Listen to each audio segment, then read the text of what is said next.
galera do terceiro ano, vamos dar continuidade ao nosso assunto. Nosso próximo tópico é o estudo dos gases. Então, a partir de agora, como nas aulas anteriores nós vimos fluxo de calor, ok? Hoje nós vamos aplicá-lo justamente ao estudo dos gases.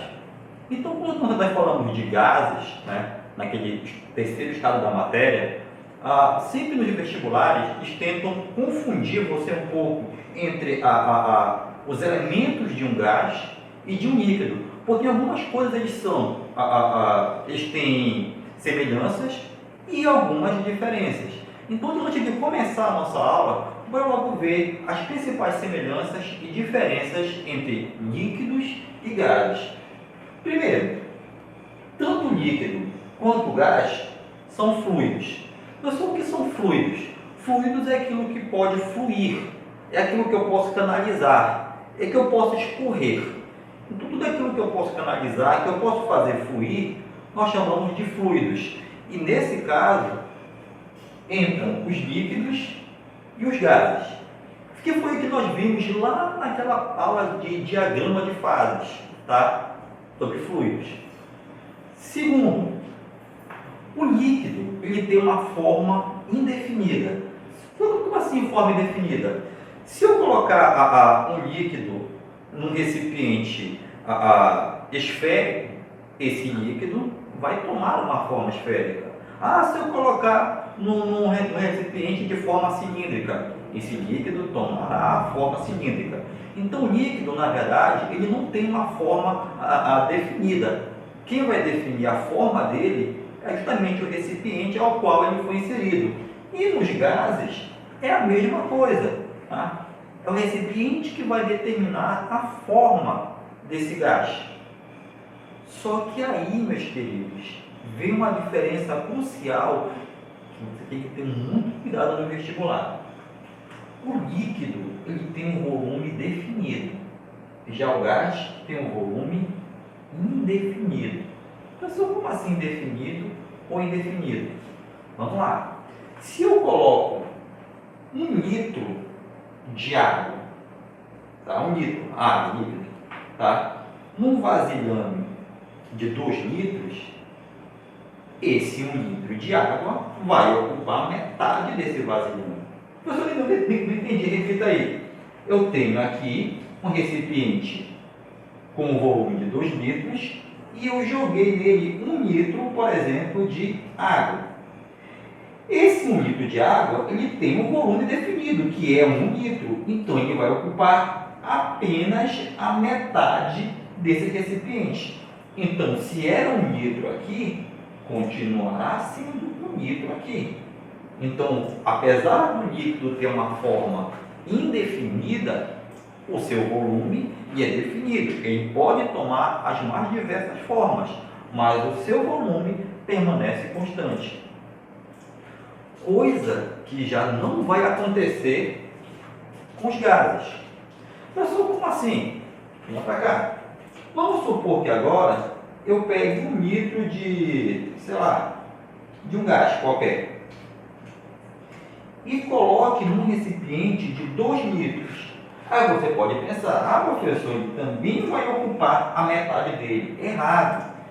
Ele vai começar a se espalhar até ocupar todo o recipiente de 2 litros. Então, o que era 1 litro de gás de volume vai ocupar o espaço de 2 litros. Professor, e por que isso acontece? Justamente porque o gás sofre uma coisa que nós chamamos de expansão. Lá na química, você vê que os gases têm uma fraca ligação entre as moléculas.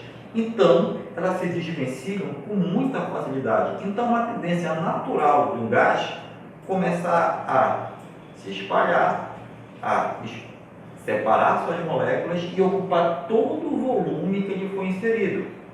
É que nem, por exemplo, às vezes você está no seu quarto com seu irmão, a sua irmã, e ela passa aquele perfume, logo o quarto todo vai estar com o cheiro do perfume. Por quê? Porque aquele gás se espalhou, e digo mais, que ele vai ocupar todo aquele volume. Enquanto ele não ocupar todo o volume, ele vai continuar em expansão. Ou, por exemplo, quando você vai fazer a prova do Enem em uma sala climatizada, totalmente fechada, e quando alguém abre aquele pacote de Ruffles, você logo sente o cheiro na sala inteira. E é por isso que aqui na escola é proibido você comer lanche na sala de aula. Apesar que alguns acabam, né? Mas eu não vou entrar em detalhes. Okay? É justamente por isso, porque o cheiro, esse gás, acaba sofrendo expansão e ocupando todo o local a qual ele foi inserido. Então, a diferença entre o volume definido do líquido e o indefinido do gás é justamente por causa do quê? Da expansão que esse gás sofre. Então, professor, e se esse recipiente fosse de 1000 litros? Esse 1 litro de gás iria se espalhar até ocupar o espaço dos 1000 litros. Tá certo? Então, meus queridos, cuidado! Líquido, volume definido, gás, volume indefinido, por causa da sua expansão. Professor, e os elementos desse gás? Os três principais são pressão, volume e temperatura. Então, se eu acrescento um gás em um recipiente e fecho ele, dentro desse recipiente, esse gás vai ter uma certa pressão. Nós já vimos que a pressão é a força, né, aplicada por uma determinada área, que no caso aqui vai ser o volume. Tá? Então, se eu aperto esse gás, eu aumento a pressão dele. Se eu largo, diminui a pressão. Ok? Então, temos lá, pressão. Segundo, o volume, que é justamente o espaço que ele está ocupando.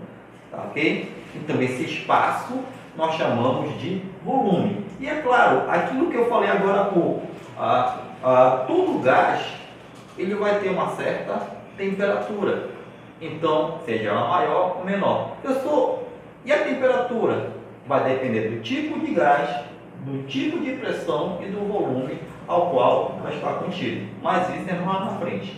Tá? O que eu quero que você entenda inicialmente? Peguei aqui um recipiente com um êmbolo móvel. Pessoal, o que é um êmbolo móvel? É como se essa tampa eu pudesse empurrar e voltar ela. É como se fosse, por exemplo, aquelas seringas que você aperta, também você pode puxar, né? Como se fosse, vou até botar aqui, ó, como se fosse uma seringa, mas no caso aqui, eu vou vedar aqui e é o gás não escapar.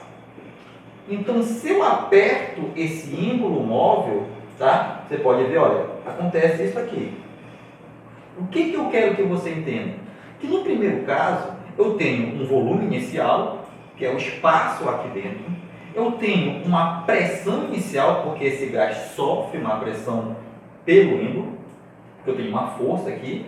E esse gás, consequentemente, tem uma temperatura, porque todos os corpos possuem uma temperatura. Mas quando eu aperto esse êmbolo, você pode ver que o espaço aqui dentro diminuiu. Se o espaço diminuiu, é porque diminuiu o volume. Então eu já sei que o volume final é menor do que o volume inicial. Ah, professor, porque o espaço dela diminuiu, corretamente. Agora tome cuidado. Esse gás tem uma certa pressão. E agora eu apertei esse gás. E se eu estou apertando esse gás, o que acontece com a pressão interna? Ela vai aumentar. Está sofrendo uma pressão maior. Então, meus queridos, o que eu posso concluir já? Que quando eu diminuo o volume, eu aumento a pressão lá dentro. E quando eu aumento o volume, a pressão diminui. Então, já posso concluir que se eu tiver uma temperatura constante, tá? Não vou mexer na temperatura por enquanto, pressão e volume são o quê? Inversamente proporcionais. Aumentou o volume, diminuiu a pressão e assim por diante. E a temperatura também ela pode variar, mas lá na frente. Por exemplo, quando você tem um desodorante, ele está no finalzinho. Quando você aperta, ele está dando derradeiro. Tá? Como o gás está saindo, está diminuindo a pressão lá dentro. e você percebe que aquele frasco começa a ficar gelado. É porque diminuiu a temperatura. Então você já pode ver que também a pressão interna vai interferir na temperatura, que é o que nós veremos mais tarde. Mas o que eu tenho que entender antes de chegar nos cálculos, propriamente dito, eu tenho 3 tipos de transformações, porque daqui para cá o gás sofreu uma transformação. E nós podemos ter 3 tipos. Uma, transformação isobárica. 2, isotérmica. E 3, isocôrica ou isovolumétrica. Você pode perceber que os 3 têm a palavra iso. E na ciência, a palavra iso quer dizer igual, constante, que não vai variar. Uma coisa que não muda, tá certo? Então, por exemplo, quando eu falo que o gás sofreu uma transformação, mas ela foi isobárica, é porque alguma coisa se manteve constante. E bárico, meus queridos, vem de pressão. Tanto que o nome do aparelho que mede a pressão atmosférica é o barômetro. Então, isobárica quer dizer o quê? Que o gás sofreu uma transformação, mas com a pressão o quê? Constante. Mudou a temperatura, mudou o volume, mas a pressão se manteve a mesma. Mesma coisa, se disserem, o gás tem uma transformação isotérmica. Opa, o professor falou que iso é constante. E térmica? Térmica vem de temperatura. O gás se transformou, mudou a pressão, mudou o volume, mas a temperatura se manteve a mesma, que foi o nosso caso aqui.